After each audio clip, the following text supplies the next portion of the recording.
Chapter 1. After the death of Joshua, the Israelites asked the Lord. Don't lose sight of this. What's the very first thing that happens in the book of Judges?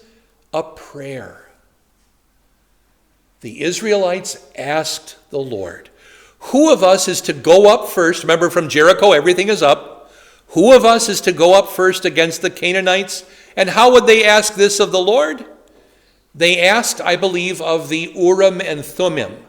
The Urim and Thummim are the Alpha and Tav stones, flat rocks, one probably white, one probably black, that were kept in pouches behind the high priest's breastplate with the stones for all 12 tribes on them. Those stones that I sometimes refer to as the yes-no rocks were kept back there, and they were used to find things out. Like, hey, who kept a wedge of gold or whatever it was when we captured this city? And then they found out about Achan. That's all part of the Jericho thing. Now they ask, who will go up? So how would they figure that out? Probably just go through the tribes, right? So who are the first 4 tribes? Reuben, Simeon, Levi, Judah. Reuben came up with a no, Simeon no, Levi no, Judah yes. So, and then I think probably the high priest would have added something to the yes. He adds this, Judah shall go up, I have given the land into their hands. That makes perfect sense. That would have been what that indicated, and so off they go. Actually, they wouldn't have been 4th, it would have been 3rd, because Levi wouldn't have been included. So it would have been Reuben, Simeon, Judah, probably, as they went. So, but then Judah does something that the other tribes don't do. This chapter will conclude with a set of, I think it's 7 or 8 failures, tribe by tribe by tribe. This tribe fought this thing and they failed. This tribe fought these guys and they failed. These guys couldn't push out but what does Judah do here at the beginning? The men of Judah then said to the Simeonites, their fellow Israelites, come up with us into the territory allotted to us to fight against the Canaanites. We in turn will go with you into yours. So the Simeonites went with them. So let's go. You want to come along? Judah and Simeon, by prophecy of Jacob himself, were going to be intertwined. The Simeonites were not going to have separate land apart from Judah. Where Judah was, that's where Simeon was going to be. They were going to be the Liechtenstein of... But you know what I mean by Liechtenstein? That's a landlocked little country. Is it inside of Switzerland or something? I don't know where they are.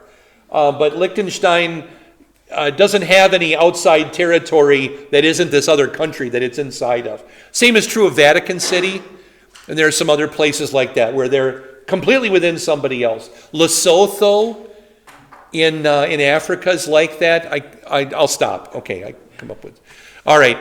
So anyway, Simeon goes with Judah. When Judah attacked, the Lord gave the Canaanites and Perizzites into their hands. They struck down 10,000 men at Bezek. 2 things here. Number 1, I don't have a map because I don't know where Bezek was. Nobody knows where Bezek was. If you read the People's Bible by Dr. John Lorenz, he thinks it might be Jerusalem. And of all of the guesses I've ever read, that's the only one that's based on any facts. So that's a pretty good guess. However, I think maybe it was a village or city near Jerusalem and not Jerusalem itself, and that's also based on a fact. But let's just leave it at that, okay? Yes, Mark. Was it proper for the Simeonites to aid Judah because Judah had been selected? They did, and God blessed their efforts. I think that's enough of an answer. Here we also have the Canaanites who are fighting with the Perizzites. Now, in the Old Testament, there are quite a few times when there's a whole list of the Canaanites. Canaanites, Jebusites, Amorites, Perizzites, Casluhites, Hittites, Chivites, and so forth, right? Perizzites is almost always in the list, but here they're listed along with the Canaanites, and I don't know which group of Canaanites this was in particular, but in general, the Amorites we find as, no, which one is it? I'm not going to go down that path. It doesn't make any difference in this passage. But here the Perizzites seem to be the second bananas of the force that was attacking. And so I think that probably following typical ancient warfare, the Canaanites would have been the center of the line of the force they were attacking, and the Perizzites would have formed the wings. That was typically how they would do it. When the Greeks would do it, the well-armed, well-paid hoplites were in the middle, and I'll just call them the farmers who had, kind of their pitchforks and spears and stuff would be on the ends. And there were a couple reasons for that. One is you struck hard in the center, and it would divide your enemy, and that there are advantages there. Also, if you didn't entirely trust your helpers on the wings, if they ran away, at least you weren't left with no center. So there are a couple of different reasons for doing this. But I was taught that in 1982 by then Professor John Brugge at DMLC. I've never forgotten that lesson. Why did I just tell you that? Because I just remembered it all of a sudden. I got to have Brugge at two schools. When he was a mere professor at DMLC and later as a doctor at Wisconsin Lutheran Seminary. But they attacked the Perizzites, struck down 10,000 men at Bezek, probably the entire army. They simply lost. And they lost big. So they lost everybody. It was there that they found the Lord of Bezek, Adonai Bezek, that's Adonai means Lord, and fought against him, putting to rout the Canaanites and Perizzites. Adonai Bezek fled, but they chased him and caught him and cut off his Yana's here. We'll be careful. But yeah, so all of a sudden, what use is this to you then? It's hard to even use chopsticks, right? How would I operate my digital watch? Remember when digital watches had to have a button you pushed, and so forth, and you couldn't. No longer could you tie your shoes and so forth. So also, what would be the point of the toes? Kill your balance, your running speed. You wouldn't be able to even jump on a donkey easily anymore. Even mounting an animal would be difficult. So it completely incapacitated. Not that it's going to matter. He's going to be dead in about 2 minutes, right? Didn't make any difference. But he's got time to write his own epitaph first. So first he says, Adonai Bezek says, 70 kings with their thumbs and big toes cut off have picked up scraps under my table. Now God has paid me back for what I did to them. They brought him to Jerusalem and he died there. The men of Judah attacked Jerusalem and took it. They put the city to the sword and set it on fire. So that's where Adonai Bezek dies, is in the fire of Jerusalem. Probably died in the fire. Notice though that they brought him to Jerusalem. So is that the same as Bezek? I kind of think they're not the same city, but it was nearby. That's why I think Bezek, by the way, means pebble. And Jerusalem is mentioned several times in the book of Judges. Here they capture it, but it's a Pyrrhic victory, a traditional Pyrrhic, not the modern sense. Anybody know what a Pyrrhic victory is when we say that? What do we mean by it today?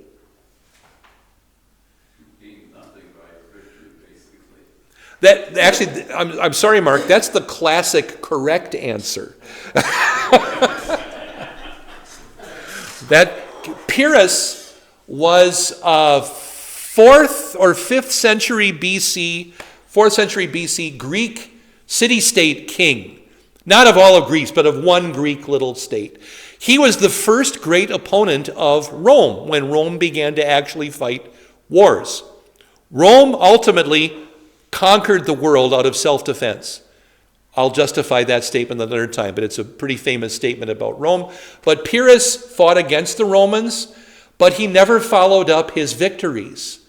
So they were always, he didn't gain anything by them. He was brilliant at winning a battle, but he had no idea how to use a battle to his advantage afterwards.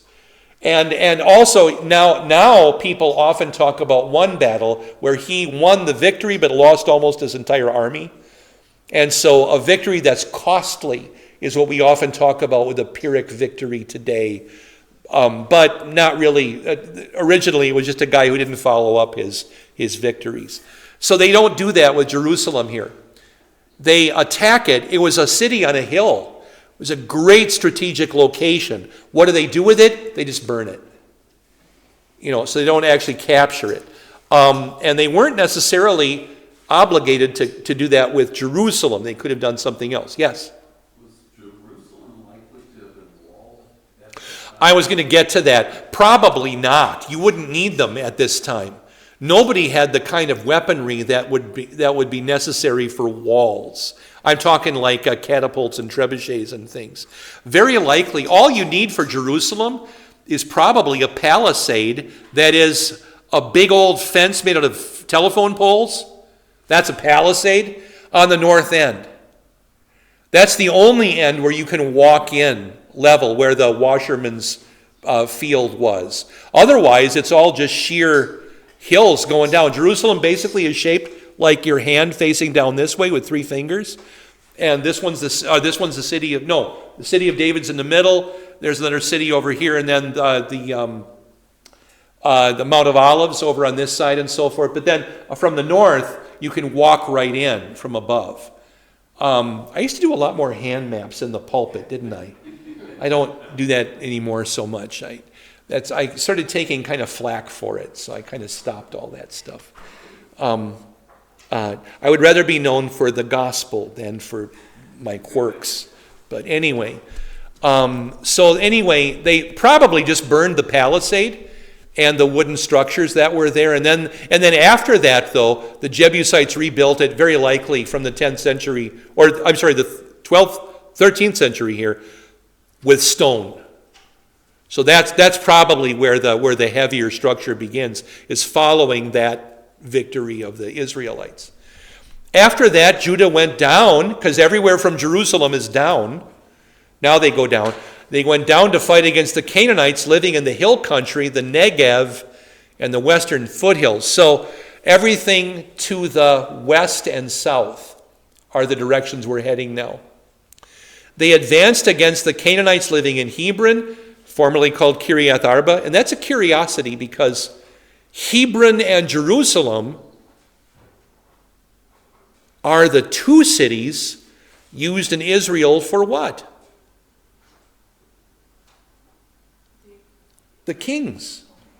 David ruled from Hebron. Everybody after David ruled from Jerusalem, and David did for part of his reign as well. So the 2 cities that are the capitals of Judah. Samaria, which is where the northern kings were reigning from, that wasn't even made yet. Samaria is much, much later. Samaria is a 2 Samuel, 1 Kings, I think, thing. It's just not around yet. Who lives in West New Ulm? Well, it's not built yet, right? So, am I prophesying some huge metropolis to our west? I don't know.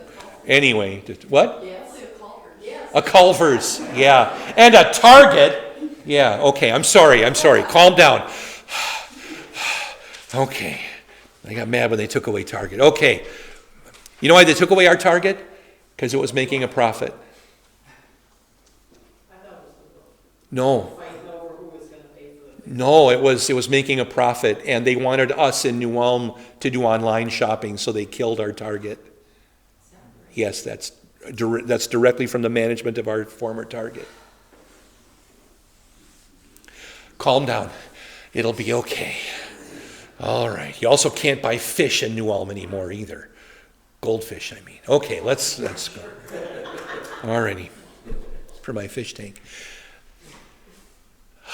Jared's not here to edit my stuff anymore. I'll have to make Chris Cushel do it. Okay.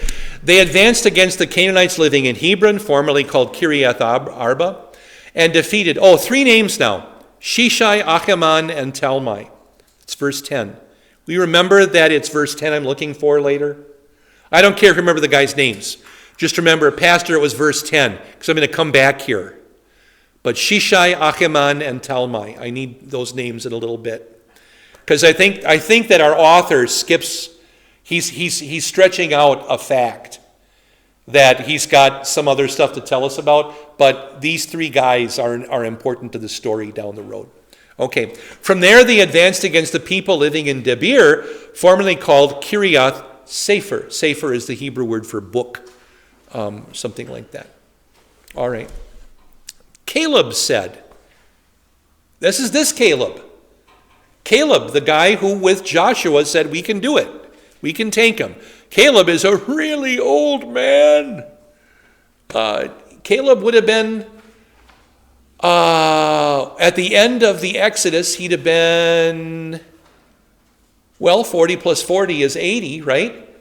And then at the very minimum, right? And then we just tacked on 15 because of Joshua. So that's 95. Okay, so Caleb says, I'll give my daughter Aksa. He had an unmarried daughter? Wow. He's got a 15-year-old daughter. So, okay. Anyway, let's just move on. I will give my daughter Aksa in marriage to the man who attacks and captures Kiriath Sefer, which was a little fortified, walled, I don't know if I can call it a city. It was more like a big apartment building with a mall on the inside, a shopping center. It was. I've got a picture, okay? So here, just a little tiny enclosed something, right? If you can imagine that on top of those walls there would have been a wooden structure and then a roof. That's not a big place, is it? That's not even the market plots. What is this? What? Oh, I mean, this is smaller than St. Paul's School, right? Or whatever it is. Let's go back. So Caleb promises his daughter to the guy who does it. And who goes?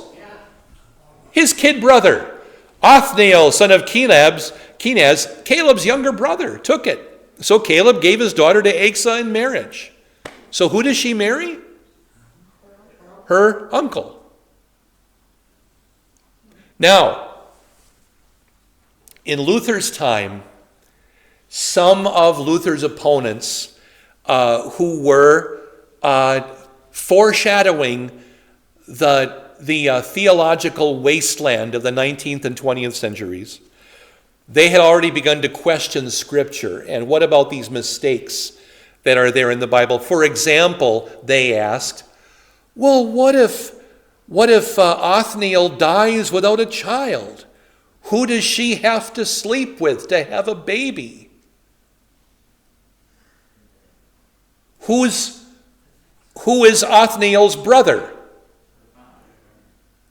Her own father. Yeah. Are we approaching that country western song, I Am My Own Grandpa?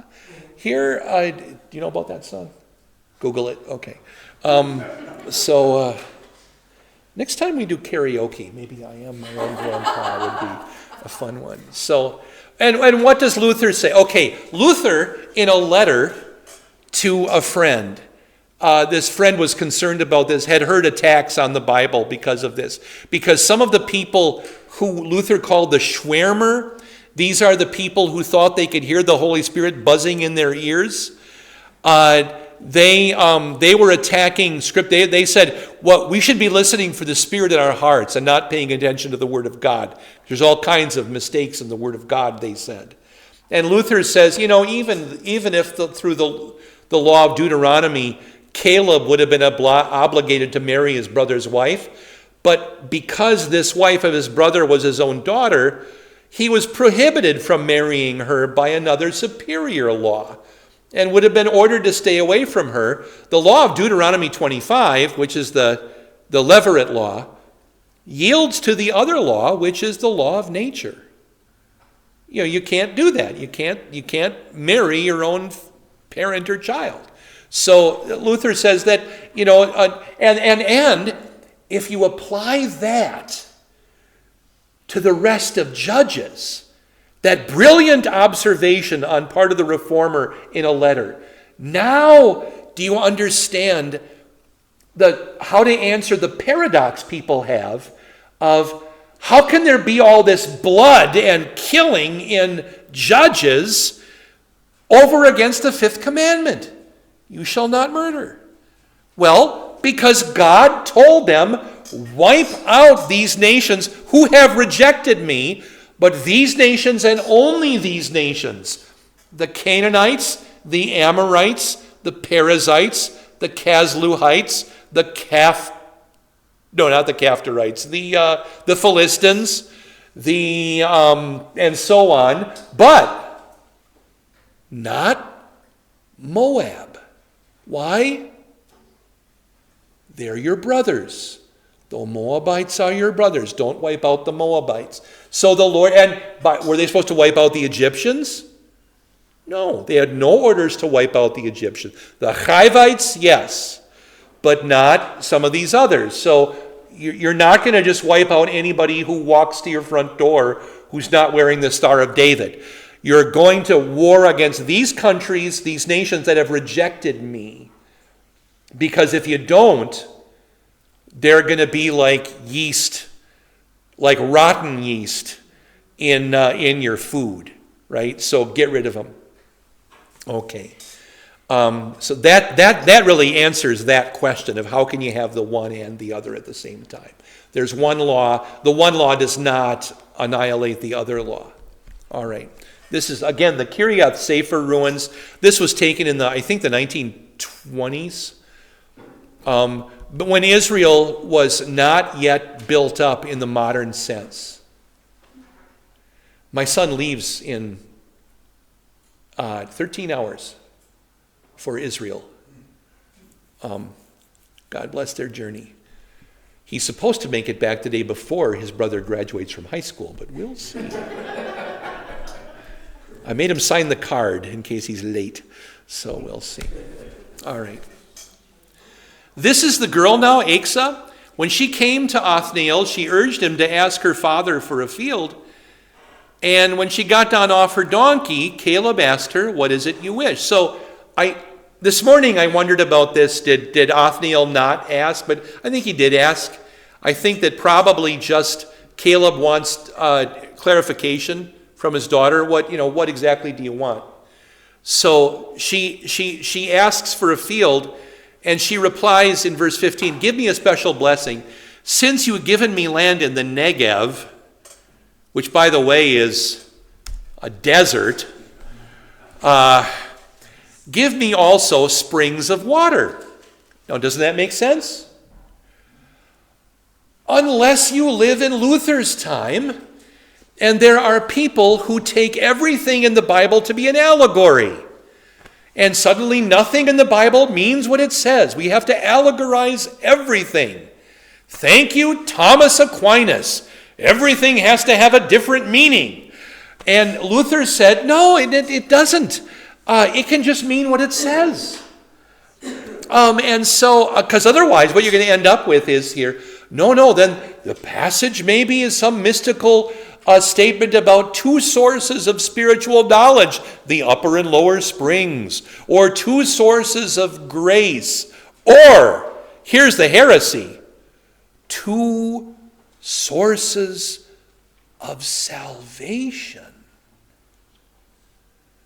which would be the lower spring, Christ on the cross, the upper spring,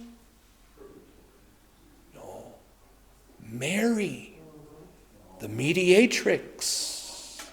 Let's give her a new title. Luther says, it's just a girl who got a pretty good piece of land but wants some water. Isn't that what this is about? That's a reasonable request. Finally, it's the daughter under the fourth commandment asking her father to help her keep the fifth. Don't kill me by giving me a house in the desert. Give me water too. The descendants of Moses' father-in-law, the Kenite, remember the name of Moses' father-in-law? Or if I say Beverly Hillbillies? Jethro. Yeah, there you go. Jethro. So you younger guys have to watch more MeTV. So Beverly Hillbillies are on. So right after MASH and right before Hogan's Heroes. So there you go. Sorry, I know the schedule. So say that again?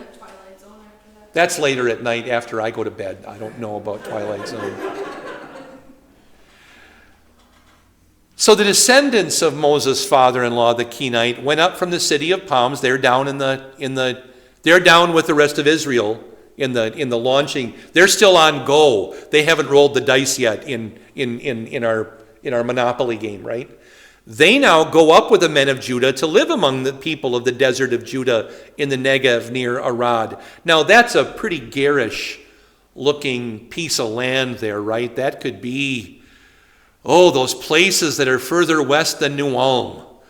That could be in the wild country of, Montana, Sleepy Eye? I don't know what that could be, but it's pretty wicked country out there. I try to stay away. But they go, and by the way, it does flower even in the springtime. It blooms. And they are able to grow their grain and their spelt and their olives and even their grapes. So the men of Judah, I want to get to a couple more verses here. I know we're getting kind of in our time. The men of Judah went with the Simeonites, their brothers, and attacked the Canaanites living in Zephath, totally destroyed the city. Therefore, it was called Hormah. That'll come back later. The men of Judah also took Gaza, Ashkelon, and Ekron, each city with its territory. Do you recognize those three places? Who they belong to? Gaza, Ashkelon, Ekron are Philistine cities. Not all of them, but there are three of them. This victory is not going to last. The Philistines will go back, but Gaza will be a thorn in Samson's side down the road even. So that'll go back to the Philistines. The Lord was with the men of Judah. They took possession of the hill country, but they were unable to drive the people from the plains because they had iron chariots. So the mountains, yes, but then you get to the Shephelah, the plains, and they couldn't. And the thing about a wooden chariot is you could hit it with a hammer, you could burn it, you could stick it full of arrows, right? Throw a spear through it maybe, because it's probably just wicker on the side. They were too heavy otherwise. They've shown that with King Tut's chariot. They had big open holes that were basically wicker on the outside just to make it lighter. But these things were iron. You try to knock over an iron chariot and all you have is a stubbed toe, right? So it's not going to work. But as Moses had promised, Hebron was given to Caleb, who drove from it the 3 sons of Anak. What verse did I tell you to remember? 10. Shishai, Achaman, and Talmai. Very likely were these 3 sons or tribes of Anak. The Anakim were the giants left over from the earlier time period. And then just to catch us up to the morning group, we had to stop at this verse. Actually, I'll probably start here next time. The Benjamites failed to dislodge the Jebusites who were living in Jerusalem. To this day, the Jebusites live there with the Benjamites. When this book was written, Jerusalem was not yet an Israelite city, still a Jebusite city. And Luther often used this passage to talk about Christians living among unbelievers, actually. Probably the verse from this chapter that Luther refers to the most is 121, that they lived among, the Benjamites lived among the Jebusites just like believers live among unbelievers to this day. God bless you all. We'll pick it up there then next time. You've been listening to Invisible Church, the Bible study podcast from St. Paul's Lutheran Church, New Ulm, Minnesota.